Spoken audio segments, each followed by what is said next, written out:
What's up? What's up? Hey, hey, hey. Hey man, so everybody, once again, this is another episode, and we're doing these every Thursday at 11 o'clock. We're interviewing normally an agent or somebody that's kind of killing it, just kind of bringing value to the real estate community. And super excited about who I have today. I got Art Wood, aka Mr. Tucker, in the house, and he's just going to be sharing some of the stuff that he's been doing on the mortgage side. Not only to help agents to close deals because everybody you got to have a good mortgage guy if you're going to close deals, otherwise you're not going to make any money. But also he's been able to create an incredible presence and literally dominate in a market with relationships. So super excited about that. So Art, man, tell us a little bit about yourself, man. Like I know we've known each other for a while, always going back to Mountain Park days when our kids played baseball.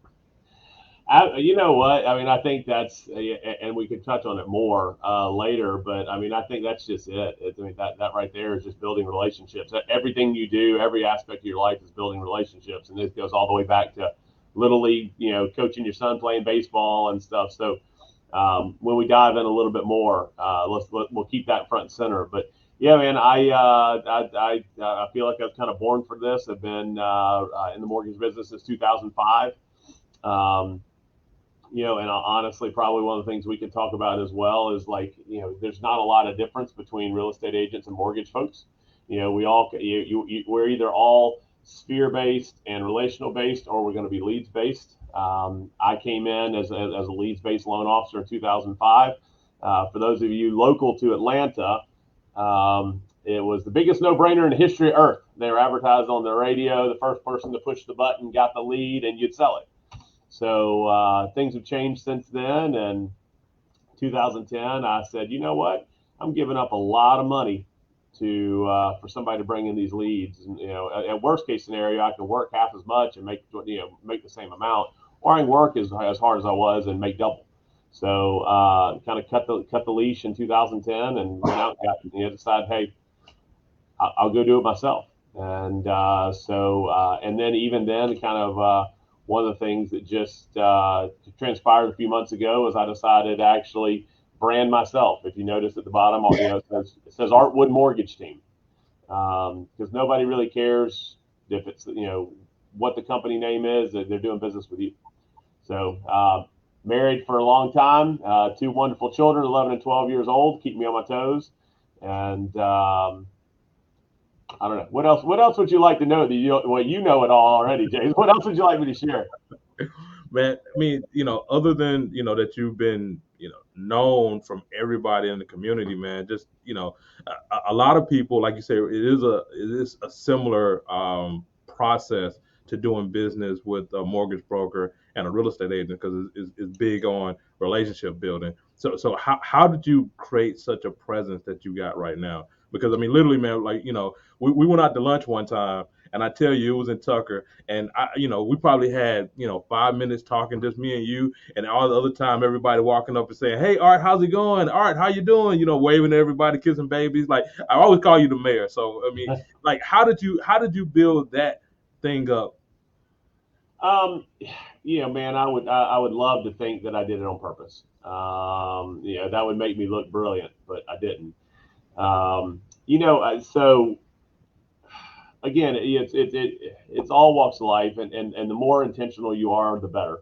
Obviously, I think I was more intentional at the beginning because I was hungrier, needed it more, and but kind of I guess a great story if you've ever heard of like BNI and Power Core, those networking groups.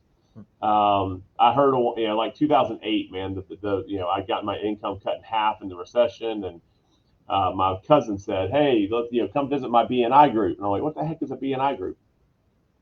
And so I went.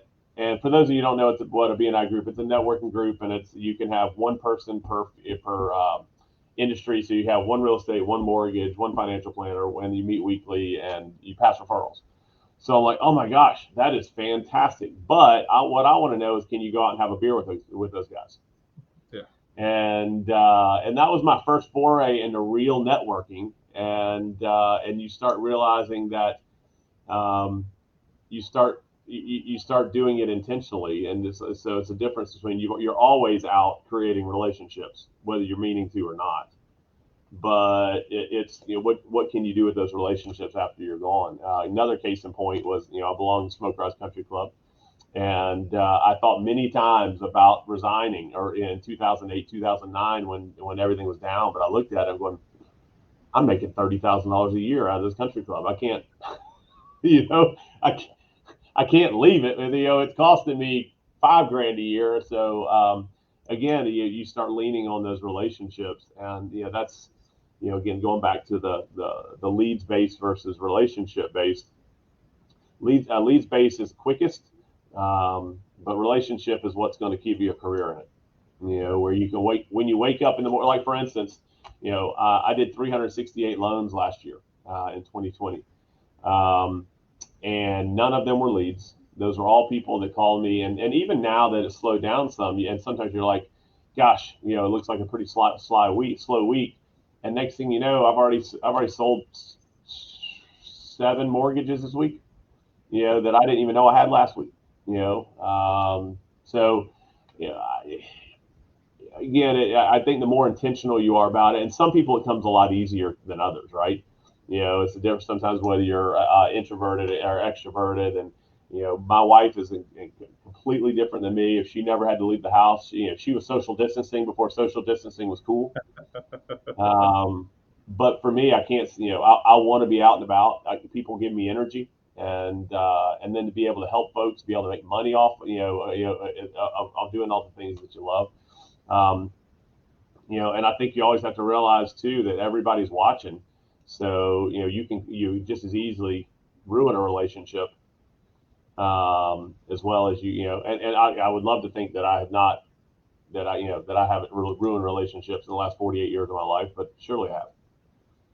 Yeah. So it's all intentional, and the more natural it comes, the hard it's kind of like for those that love their job, you never work a day in your life. If I wasn't married, didn't have children, I'd go out to network. I go out networking every day. I get the energy from it. Yeah, and I mean, and you feel the energy. I mean, I know you've done some events for us, and everybody comes in and they're like, "Oh my God, this guy's super awesome, super nice to talk to, super helpful in and of itself," and it comes off really good. I mean, even with me, it's like, man, for some reason, I mean, I want to give this guy some of my business. I don't know why. It's something about him. I want to give him some of my business. So, but you do some other things as well. Just some of the events that you throw and that you hold and charity stuff that you're doing. So can you touch on that a little bit? Yeah, and that's all part of it too. It's and like when I've learned, you continue to evolve, and you realize that the more that the older you get, the more you should learn about. Like for instance, with the EXP thing, I was what drew me to sponsoring that. By the way, and I'll get back to your question, but was the ability to have the microphone. And you start playing to your strengths. And if you're just a sponsor, you're the name on the back of a T-shirt. It's just not for me. And so where I'm going with that is you have to, that's not going to give you any credibility. And as soon as you start, and that's why I don't ever join things very well. I start things a lot, so, but when you're standing up in front of the crowd and teaching somebody or running something. For instance, we put on the Taste of Tucker, and my wife and I started that 2010. So we're 11 years in. Maybe this was just the 12th year, I think. And there's thousands of people. We had 5,000-6,000 people come out in first week in October, October something whatever. And again, I'm standing up front. I'm emceeing everybody. Everybody knows what and there's power in that. There's trust. There's respect. There's, oh my gosh, I can't believe you do that. Well, if you do that this well, what else can you do that well? Yeah.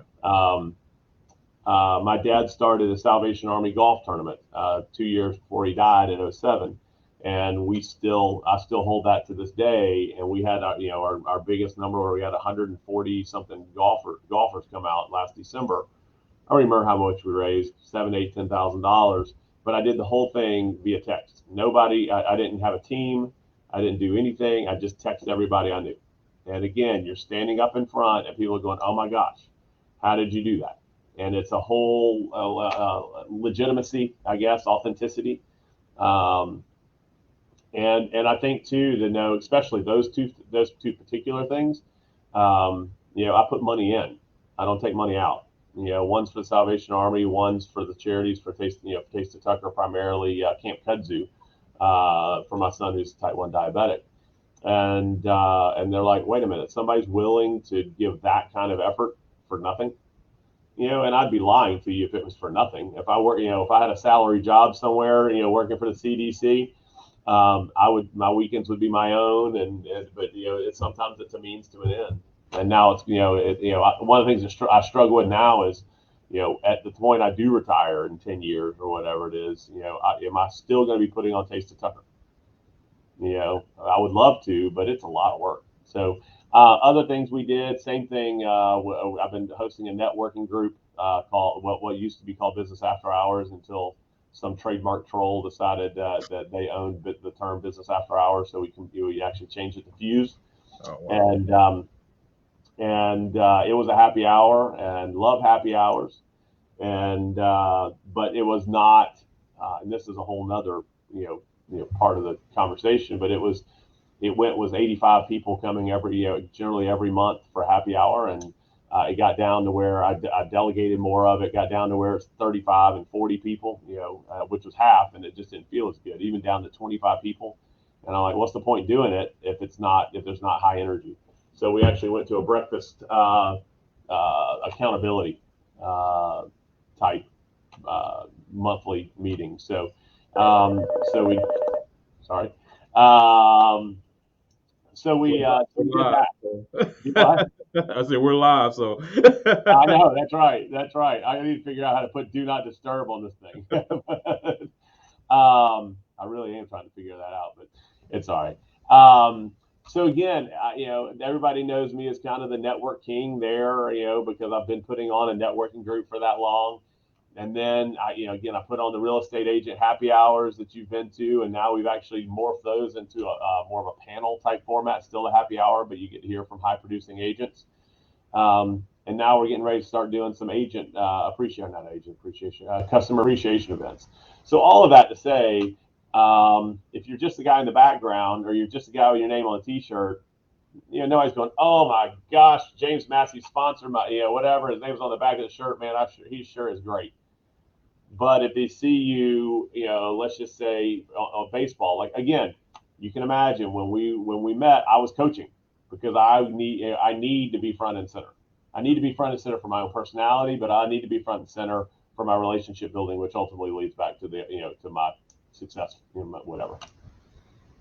Yeah, man, it's a whole lot in what you just said there. I mean, just in of itself alone, you are the brand. I'm always talking about it, talking to an agent, and they're asking the question like, should I put my face on the sign? Should Yep. I actually, take my face and put my face all over social media or whatever type of marketing thing? And my first thing is like, you got to understand, you are the brand. They're gonna want to do business with you. They're not doing business with the company that you're at or anything like that. They're doing business with you, the individual, you, the Artwood, you, the James Massey, or whatever. So, I mean, that's the first part of it. And then the other part, that you was touching on was just the simple fact that, the person that has the marker, or the person that stands up front, they're usually the ones that make the most money because Yep. it is a way of you establishing authority. You're showing that, you're somebody that can stand out, that can, hold his own, and people, they're gonna get to know, like, and trust you, just from you communicating. And some people might not like you, but that's fine. We're not trying to get everybody, right. I mean, you only want the people that want to do business with you and gravitate towards you. So I mean, it's a whole lot in that statement you just said. Right. Yeah. Yep. No. Yeah. I'm gonna tell you, it can be exhausting. I mean, it can really be exhausting. And I tell you, for those of you that don't understand personality types, um, I had my business partner. um, is an introvert. And I remember we went to a networking group together, and I was tired, man. I did not want to go, which is weird, but and he was like, "Come on, pull up your big girl pants and let's go." And we're walking in again. I'm just, I don't want to go. Well, within 2 hours, I was ready to go out all night long, and he was exhausted. He was completely exhausted. Um, so yeah, I mean, you got to look at where your energy lies. And for me, you know, all the stuff leading up to it is exhausting. But once I get right in the middle of it, I mean, it's like a freaking drug, man. Yeah. I love it, and you cannot fake authenticity. And just be yourself, and those people, that's one of the things that I've even adopted somewhat with agents is like, dude, I am not going to be, I'm not going to be tearing down your door begging you for business. I'm top 1% in the country in what I do. I did $102 million in business last year. Will probably be about 95 by the time this year ends up. And that's all referral based. So my reputation speaks for itself. If you would like to do business with me, we would love to do business together. I promise you, I'll be the best asset to your team that you've ever added. And so, and I believe that wholeheartedly. And that's probably a whole nother ball of wax that we can open up about confidence in sales. People can smell desperation. Yeah. Yeah. And people can smell confidence too. But you just did something. What I tell a lot of people do is the takeaway. Like Yeah. you basically you told them a little bit about your numbers. You told them a little bit about what you're able to do for them, and then you took it away.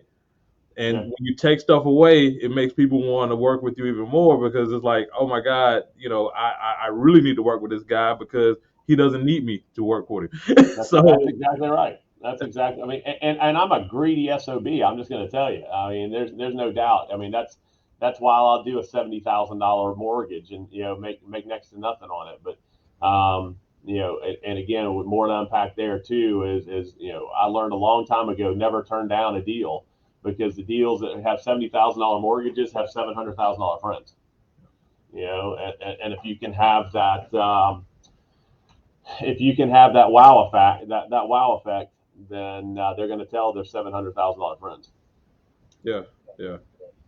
Well, let's go into the mortgages a little bit, man. Sure. So, we're always getting these things of people saying now is the time to buy because interest rates are this about, and then they're gonna go up to this amount, or what's going on with the economy as far as houses. Are they gonna stay up high and things of that nature? Can you kind of give some insight on a little bit about that, and then for some of the agents that might be looking and wondering like what's the what can I get somebody into a good product in the mortgage.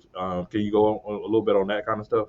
Yeah, I don't have a crystal ball, which everybody wants, an agent to have, and everybody wants a mortgage guy to have, what are rates going to do tomorrow? And the fact is, we don't know. The market says, you know, all right, so I'm going to get to be a mortgage nerd for about 30 seconds, but um, the idea with mortgage rates, they're actually driven by bonds. And so the bond market typically in inflationary type periods, like for instance, inflation is actually is way ahead of what bonds, the price of bonds right now. So it's like, why would you buy a bond that's not going to make you're going to lose money on it. Let's say it's 2%, inflation's 4%. You own a bond and it's returning 2%. You're going to lose money on it by holding it. It's not going to keep up with inflation. So inflation is the arch enemy of interest rates. So the big argument now is how transitory is this inflation because it's a supply chain and everything else. I tend to think that it is going to be transitory. May last a little bit longer than what everybody thinks. But there's a lot of folks that go, no, it's going to be here for a while. If that's the case, you may see interest rates at 5% next year. Mm. You never know. And so what I have kind of the opinion I've adopted is, I don't really give a rat's behind what happens next year. I care about what happens right now. Does it make sense right now to do something? And there's nothing. If I want to buy a new house in 2 years, then I'll assess it then. But I'm not going to buy a house now because interest rates are low. I'm not going to hurry that up, but I'm also not going to, I'm not going to turn it down because, the market might tank next year. I'm of the opinion it's not going to tank next year because, or whenever. I think it might level out. But so, I'm looking at, selling a couple of properties now to go buy some other stuff, commercially. And I'm amazed at how much, the values are. But I think I don't think that they're going to. I mean, would I foreclose on those things? Heck no, man. I'll sell them first. Yeah. So I think values will probably, they may level off. I don't think they're going to tank. But again, if I had a crystal ball, I'd be a lot. I'd be rich. I'd be a rich man. I'd be a rich man. But really, I mean, the Feds, going back to my mortgage nerdness, are expected to announce, they're going to start tapering some of their Treasury and bond mortgage-backed security bond purchases by 15 billion, which honestly is less than it'll be about 10% of what actually is being bought now. So a lot of it, we got to keep our eyes on inflation, but the idea is that interest rates will continue to go up. I just don't know how far, So if it makes sense now to buy a house, buy a house. What's the old saying? Bird in the hand, it's worth two in the bush. That's it. That's what they say, man. That's what they So, say. yeah, the other interesting piece is, that I think is awesome is the conforming loan amount is going to increase well into well above 600,000.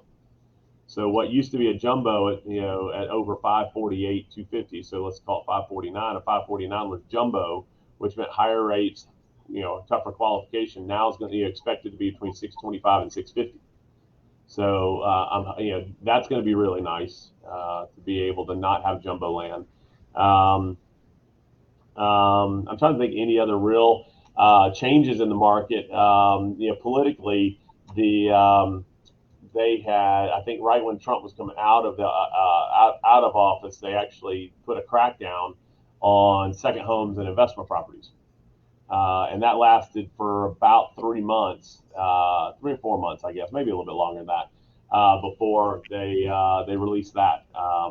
The head of the FHFA, Federal Housing Finance Authority, reneged on that. So now you got good, you still got Fannie Freddie willing to lend on investment properties and second homes. So, but for the most part, there's not a lot of, I think that inflation, I think interest rates, and what the heck. I mean, I don't know if you read the article about Zillow not buying any more homes the rest of the year, and even having to lay off 20% of their sales force and all that stuff. What's that going to mean in the market? I don't know. We could be having this conversation a year from now. Rates could be the same. They could be lower. We just don't know. There's just too many things. So if it feels good, scratch it. If I want to buy a house, in fact, like I said, I've got a commercial deal that I want to take advantage of, and going to sell a couple of houses. And am I going to look back and go, man, I should have held on to those for one more year, or am I going to be like, next year, maybe like, thank God I sold them when I did. Yeah, absolutely, man. I don't know, but it makes sense right now to be able to sell those so I can pay for this other thing. Yeah. I mean, I get the question all the time, should I take advantage of this market right now? Is the market going to go down? Do I need to sell and then, go into kind of a panic mode? But I mean, based upon, how you're kind of going over and explaining it the same way I do it, it's like, hey, just do the numbers now. Look at the situation now. If you sell, you make X. When you buy, you're going to pay this. How bad do you need to be in that other house? What difference and what changes are going to happen for your family by making this move? So if all those boxes check, then yeah, you sell. If the boxes don't check and you're just trying to just get nervous because everybody else is selling, you don't know if you're going to get, well, that probably is not the best thing. Anything I do out of desperation and nervousness is probably not the best answer, right? That's right. Well, I think you also have to look too. So back in the day, back in 08, everybody lost so much value in their house. And it was interesting because they're going, well, I want to wait for my value to recover. And this is an interesting concept I didn't think about, but They were going to move up. So they're like, I want to wait for my value to recover. Well, they're going from a $200,000 house. They want to buy a $400,000 house. If their $200,000 house goes up by 10%, it goes up to 220, which is great. But that $400,000 house that they wanted, well, it just went up to 10%. It just went to 440. Yep. So it's always like, for right now, what would be a great time, advice is, if you're going to downsize, now's probably a good time, because you got the big house and who cares if this other one. But the flips to the flip side of that is, when you're dealing with properties increasing like they did in 09, 10, and all that kind of stuff, then you were better off selling the cheaper house and going buy ASAP. Now you look at, hey, I want to downsize. Absolutely, this is a perfect time to downsize. But anyway, that was one of those things just popped in my head. Oh, that makes sense. But I just had a doctor sell his house. I helped the buyer, and he's just going to go rent for a year. Yeah, we get a lot of that as well. Yeah, and it's like, he's pocketing a whole ton of money, and he's just going to rent. He doesn't need to go anywhere. He can see what happens, But he very well, if that keeps going up, he may end up wishing he would have bought, this time around. But he's his daughter's grown. He lost his wife to cancer 10 years ago, and so he's a 60-year-old man by himself, and he's got to figure out what that next step is in life. So footloose and fancy free, as my mom would have said. Footloose and fancy free. Hey, stick with me. I'll teach you some stuff. That's a write it down right there, people. Footloose and fancy free. All right, man. Well, all right. So, I mean, I went over some of the mortgage stuff. I mean, we talked about some of the the relationship building. I know you was talking about, like, starting off. You started with the leads. Then you saw the leads was expensive. Then you start understanding the whole process of networking and started utilizing networking. If an agent or somebody is looking to get their business going, like, what are some of the resources, or what are some of the ways of networking that you would suggest for them to get into pretty much immediately? Well, I'll tell you, and it made me think of something else too. But a BNI group's always fantastic. BNI or Power Core. And it doesn't have to be a networking group. There was a hypnotherapist that I went to years and years and years ago, and he's like, "Networking's for losers," and I'm like, "What?" Like, that's awful. But I understood what he was saying, because people were desperate. They were trying these networking groups. But I know a financial planner that actually belongs to a cross stitch group. He's the only guy in there, and he's the only guy that's not 70 years old. And but that way he actually really loves a cross stitch, and he's in there with his target market. So it doesn't have to be a networking group per se. I did a lot with the business, Tucker Business Association, Lilburn Business Association. Went to the Catered Business Association and some. But it can very well be a country club, but you're still networking. Go find what you like to do, what you're interested in. If it's baseball, go coach, go get involved, go be part of the booster club, whatever it is. It doesn't have to be a true business networking group. Networking is networking, whether or not, I'll tell you, case in point, when my kids were born, I stopped being able to play as much golf. I was playing 3 days a week of golf. Then I had a kid, and I went down to 1 day a week of golf. And I had the second kid. Now I went down to four times a year. And so, but that's where I was getting some business. So I said, well, let me get back into playing tennis, because I played tennis in college. I was a tennis pro for a while. I got back into playing tennis, mostly for networking reasons. I'd been injured, and just didn't appeal to me. I made $30,000 the first year out of my tennis team refinancing the mortgages. Wow. Again, that was where I wanted to be. It was authentic. And one of the things that I'll tell you that if you take away one thing about networking right now, do not be a card collector. Be authentic. And a lot of times I I won't tell people what I do unless they ask, but I'm going to ask them first because they're going to feel that they have to ask me back. That's it. So you're getting there. Hey man, what's going on? Hey, where are you from? Oh, fantastic. Hey man, what do you do for a living? And that may be right at the beginning of the conversation, depending on where you are. But it may also be 10 minutes in the conversation after you've already discussed the Braves World Series win. You've discussed Georgia Bulldogs, going to the national. Yeah, boy. You discussed the national, the future national champs, University of Georgia, and then you're like, oh my goodness, what do you do for a living? You sure do get to go to a lot of cool places. Or what? Oh, I'm this, and all right, cool. Da da da da da. They are going to ask you what you do, and you don't come across. I mean, if you're running around going, hey, I'm Art. You see it on camera. Hey, let me go. Hey, Art. Wait, where's my camera? There it is. Yeah. Hey, I'm a mortgage guy. Here's take my card. Hey, I'm a mortgage guy. Take my card. Nobody's going to call you. Nobody. But if you are authentic and really care about getting to know somebody, and it becomes part of the conversation, then you'll get far greater. But that's what I would tell you is look for what you love to do, so that when you're there, it's not like you're working. It's nothing that you dread doing, and just do it and be consistent about being there. Yeah, man. Awesome, man. Awesome advice. Can I get an amen? Amen. Amen. Love it. So, how somebody get in touch with you, man, if they want to ask you any further questions or kind of, need help with mortgages or whatever?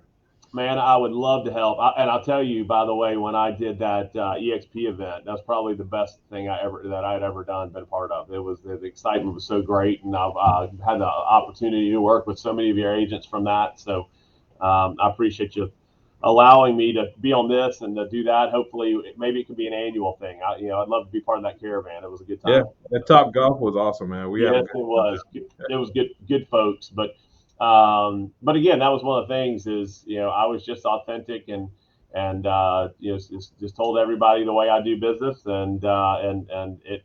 I followed up with folks otherwise just to say, hey, by the way, it's great to see you. Here's my contact information, and it's just kind of snowballed from there. But anywho, that's not what you asked me.